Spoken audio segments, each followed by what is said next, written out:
Pierce here, reporting from Pack Expo International 2024.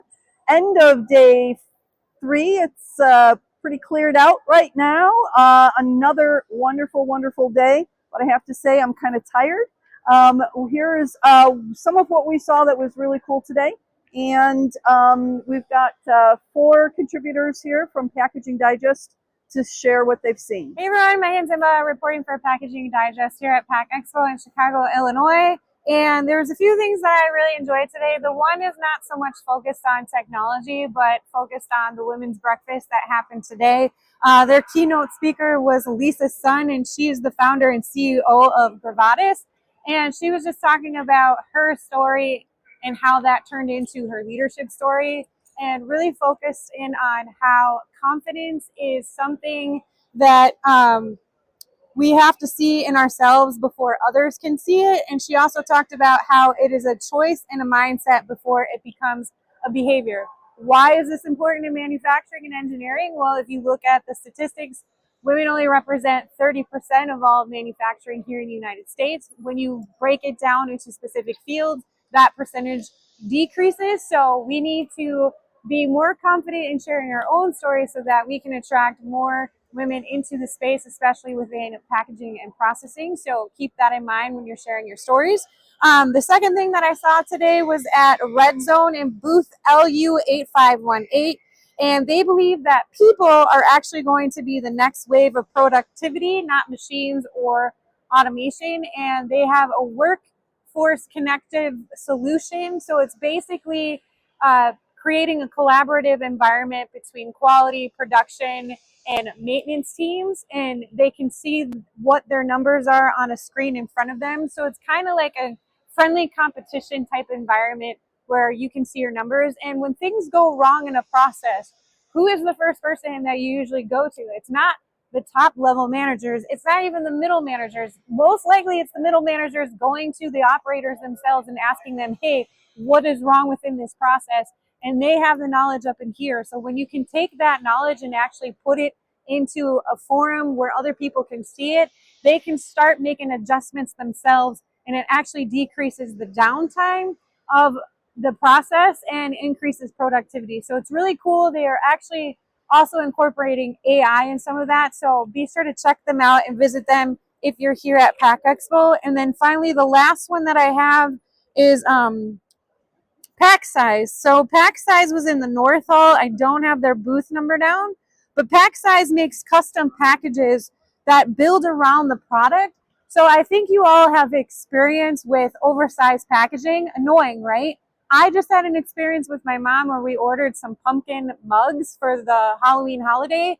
And not only did they take too long to get to our house, but when we got them, the package was way too big, and the infill product that they used to fill up that void space wasn't the right thing. So they actually broke, which caused irritation to us, because then we had to go and fix the problem, reorder it, have it come. Pack Size fits the product to your box. It eliminates extra materials by doing that. It eliminates the void space, so you're not having to fill it with plastic materials or that annoying fill product. And it also reduces freight. So when you have the right size packages, you can actually fit more onto the trucks, and then you don't need more trucks. So it actually lowers your CO2 and your carbon footprint. The other thing that they announced today was they have a partnership with Henkel, which is in, I believe, the West Hall, but I didn't get to visit them. And they came out with a new bio-based adhesive. So it's making it towards a sustainable future. So be sure to check all of those partners out. And yeah, I hope you guys enjoy the show. Catch you later. Hello, I'm Bob Sperber, Managing Editor, Packaging Digest. And I'll give you a couple cool things that I saw today and what makes them cool. One was Combi Packaging Systems makes all kinds of end-of-line systems, from case erecting, packing, sealing, palletizing, stretch wrapping. This is all in memory. I'm not looking at my computer below you either. So there are lots of stretch wrappers. You can get a turntable, a slightly more automated turntable, a fully automated, beyond a turntable, a conveyor system. Now we're talking about just like large-scale, high-throughput palletizer. These things take up some room. Where can you go once you have an entry-level, first step away from manual operations? then you go through high throughput, integrated with your production line. Well, sometimes you need something simple, fast, even ad hoc. You don't know you need. So I saw what I think, it's not, in case you were at the show, it's the little B wrap, or B wrap with a plus sign, B wrap plus. It's like sometimes you're in the warehouse, something falls over. What are you going to do? Bring all the cases back to a production line, to the end of the line? It could be the warehouse. It could be a small kitting co-pack thing. It could be a pilot level or test market, small run of something where you don't have the space or the inclination to put in a permanent turntable or drive things elsewhere to wrap a pallet for an LTL or who knows what kind of shipment. So this little thing, what is it? It's a motorized little computer mouse about the size of maybe a half, or if that, a little mobile robot on wheels with a little tower on top. I'm sorry, I'm getting animated here, but a little tower on top, and it shines the light down that puts a blue circle around it. So when it roves around the pallet like a dog, it does your pallet wrapping, so that the stalk handles the height of the pallet. And it's got safety features, just like a collaborative robot would. You walk into it. It's got a mechanical thing, very gentle, and then it's got a even further a boundary. It's a very cool thing. Can handle heavy loads, etc., etc. 400 cycles per charge on a sealed battery. It's just a cool thing. It's like I said. Sometimes you don't know what you need, and you get a Swiss Army knife in your back pocket. So, if you happen to see it, booth N5320, Combi Packaging Systems. My second cool thing, and why it matters, is I stopped at Sealig Group, which, they're giants. They do the lift and peel stickers on whether it's beverages or could be supplements. So many, the lift and peel. They also do the induction seals that you peel off.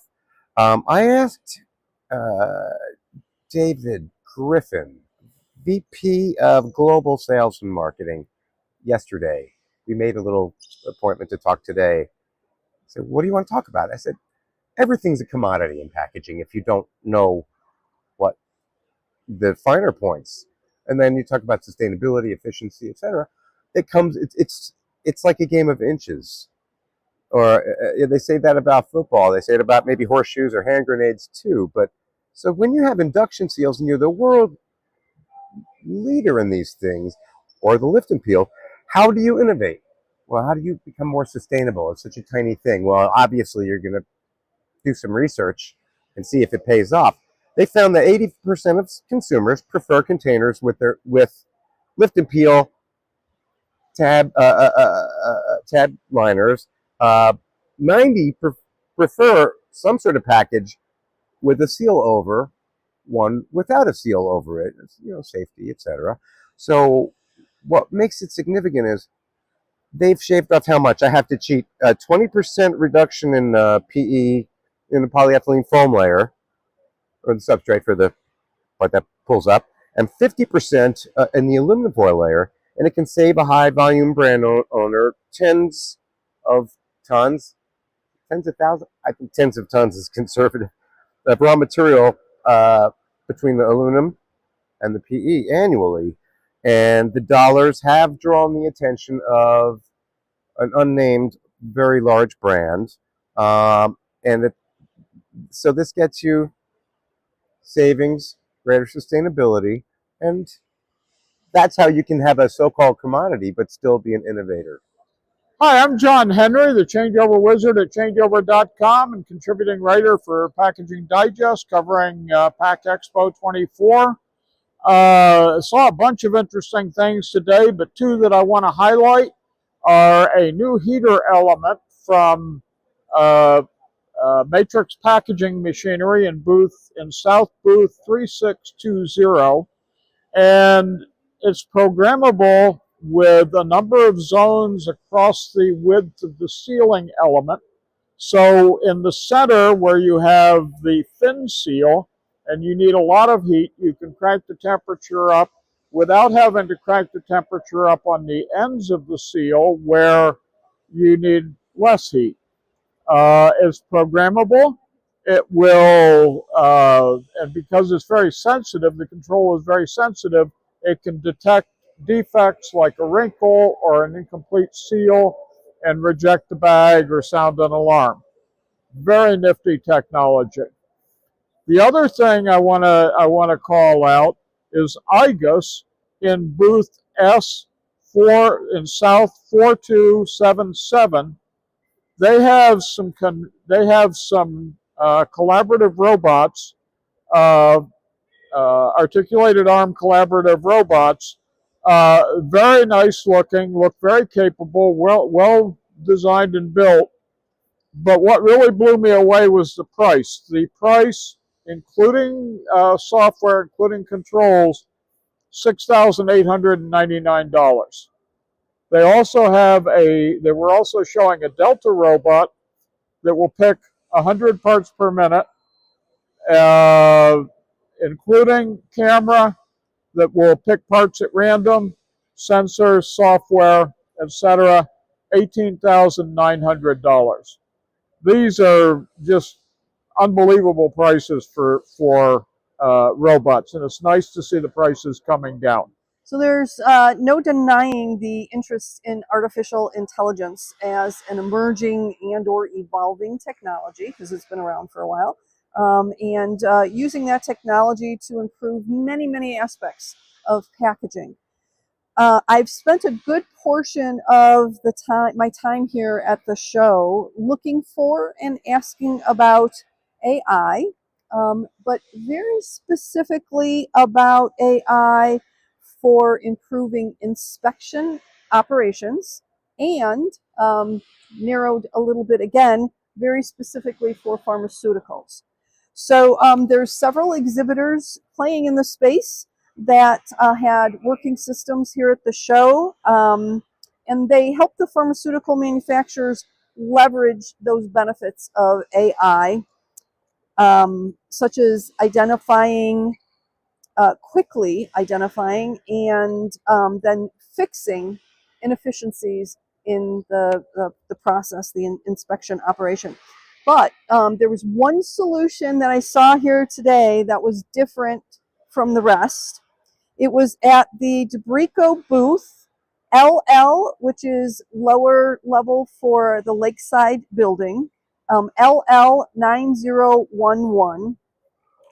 And Debrico is pretty well known in the market for its semi-automatic solutions. But the family-run company wanted to get into the fully automated market. And they've done that by partnering with a software wizard company called Boone Logic to develop the product that they were showing me here at the show today, and that is the new DAI 50, which stands for Debrico Artificial Intelligence, and this is an inspection system. It's designed to replace human inspection at a fraction of the cost, but with better accuracy and at higher speeds. So what's unique about this system, that's different from some of the other ones that I saw earlier today, was it's being trained, it's trained to look for a good product rather than looking for a bad product or looking for defects. Why do you want to do it this way? Because doing it this way, you're able to kind of negate all those unknown failures that could happen because you haven't programmed them in. So if you're looking for bad product, you've got to program for that. And if you've missed something, you would miss it. So this is really a very a new way of looking at pharmaceutical packaging inspection. So a few more details about the DAI 50 system. It runs at speeds up to 70 parts per minute. It can handle vials, syringes, ampules, cartridges, and actually some custom packages. It includes a new conveyor called the AutoFlow, and this is an in-feed conveyor that eliminates any dead space on the in-feed and actually ensures that no vial is left behind. The system also touts an accuracy rate of 99%. Okay, so being skeptical, I had to dig into that a little bit deeper. So I talked with the Boone Chief Technology Officer, Brian Turnquist, more about this false reject rate. And actually, he was not here at the show, but his colleagues that were in the booth got him on the phone for me so I could get an answer to my question. And in studies that the DeBrico folks and Boone folks had done with challenging or difficult to inspect products, which this system is specifically designed for, they're seeing a false reject rate between 1 and 5%. And compare that to the typical rates for hard to inspect products. This is not just the run-of-the-mill stuff, but this is hard to inspect products that the industry sees, which are between 25 and 30%. So 1 to 5% versus 25 to 30%. But another competitive stat you should know, with the Boone software, DeBrico can create product recipes in about 1 to 2 hours and not the 1 to 2 months it takes for competitors.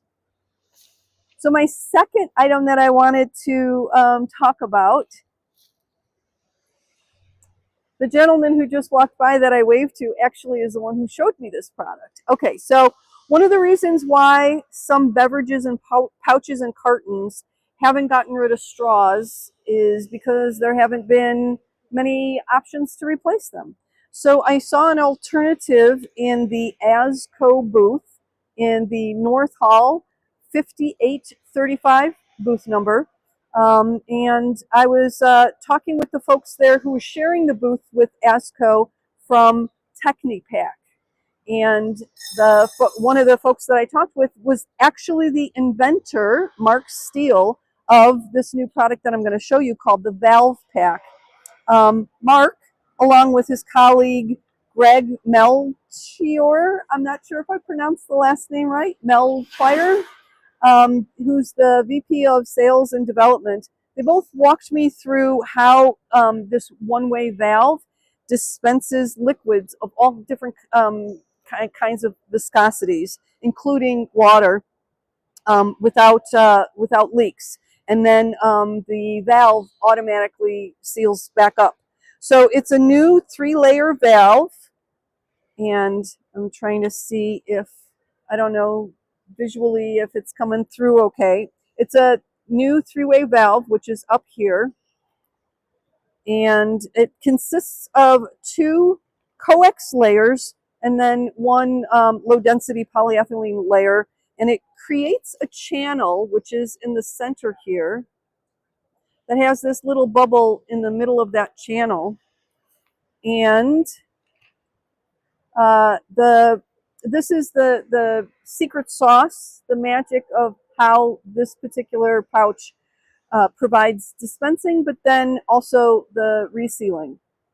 And helping Technipac with marketing this solution was an old friend of mine, the gentleman that I waved to earlier, Bob Hogan of Zip Pack fame. So Bob can really assess the viable reclose technology when he sees it. So he's helping him out with this. And these guys have partnered with ASCO. I mentioned I saw this in the ASCO booth on the applicating machinery. ASCO is doing the machinery aspect of this partnership here. And the machine is a very simple yet effective design. It could be a standalone process, so you can add the valve to roll stock separately, or the system is designed to be integrated into, say, like a form fill seal operation. Excuse me. Very much like how regular press to close zipper is added to flexible packaging, to pouches. And the ASCO calls it the VPS machine, named for valve placing system, VPS. And one of the things that was special about this is, in addition to seeing my old friend Bob Hogan on the material side of things, I also got a chance to talk with another old friend of mine who is the owner of ASCO, Andy Zaccaro. So that was double the fun. And on the sustainability side of things, the valve pack pouch closure is a mere half a gram of material versus the much heavier material used for rigid closures and fitments that typically go on a pouch. And that's all we've got for the end of day 3. It's been an amazing 3 days, but me, like my contributors, we're pretty tired. So, but stay tuned. We'll have another report tomorrow. Thank you for watching.